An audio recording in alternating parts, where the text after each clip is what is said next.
ইনসাফ প্রতিষ্ঠাকারীদের ব্যাপারে আল্লাহ নবী সাল্লাল্লাহু আলাইহি ওয়াসাল্লাম বলছেন 3 শ্রেণীর মানুষ জান্নাতি। সুবহানাল্লাহ। এভাবে অনেক হাদিস আছে, তবে এই হাদিসে বলছেন যু সুলতানিম মুকসিতুন মুওয়াফফিকুন। আল্লাহ রাসূল সাল্লাল্লাহু আলাইহি ওয়াসাল্লাম বলছেন 1 নাম্বার আহলুল জান্নাতি সালাসা যু সুলতানিন মুওয়াফফিকুন। আল্লাহ রাসূল সাল্লাল্লাহু আলাইহি ওয়াসাল্লাম বলছেন ন্যায়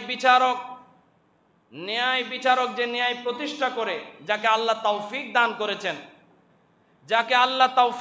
দান করেছেন, সেটা নেতা হোক অথবা পরিবারের প্রধান হোক অথবা সমাজের সর্দার হোক অথবা কোনো একটা কল কারখানার চেয়ারম্যান হোক, ওনারা সবাই যদি ন্যায় বিচার প্রতিষ্ঠা করে, আপনি আপনার জায়গায় আছেন, আপনি একটা বিভিন্ন জায়গায় বিভিন্ন স্তরে আপনি প্রধান, আপনি যদি সেখানে ইনসাফ প্রতিষ্ঠা করেন, আল্লাহ নবী সাল্লাল্লাহু আলাইহি ওয়াসাল্লামের হাদিস শরীফের ভাষায় 1 নাম্বার 3 শ্রেণীর মানুষ যে জান্নাতি, সেই 1 শ্রেণীর মানুষ হলেন আপনি। আপনাকে আল্লাহ রাসূল সাল্লাল্লাহু আলাইহি ওয়াসাল্লাম গ্যারান্টি দিচ্ছেন, সার্টিফিকেট দিচ্ছেন, আপনি জান্নাতি। জোরে বলেন না সুবহানাল্লাহ।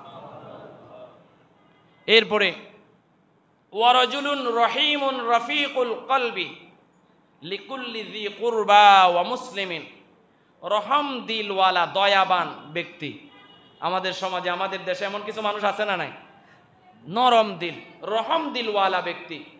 ওই ব্যক্তি পরিবার এবং মুসলিম উম্মার ব্যাপারে প্রত্যেকের ক্ষেত্রে গিয়া তার দয়া এবং নরম কোমলতা কাজ করে।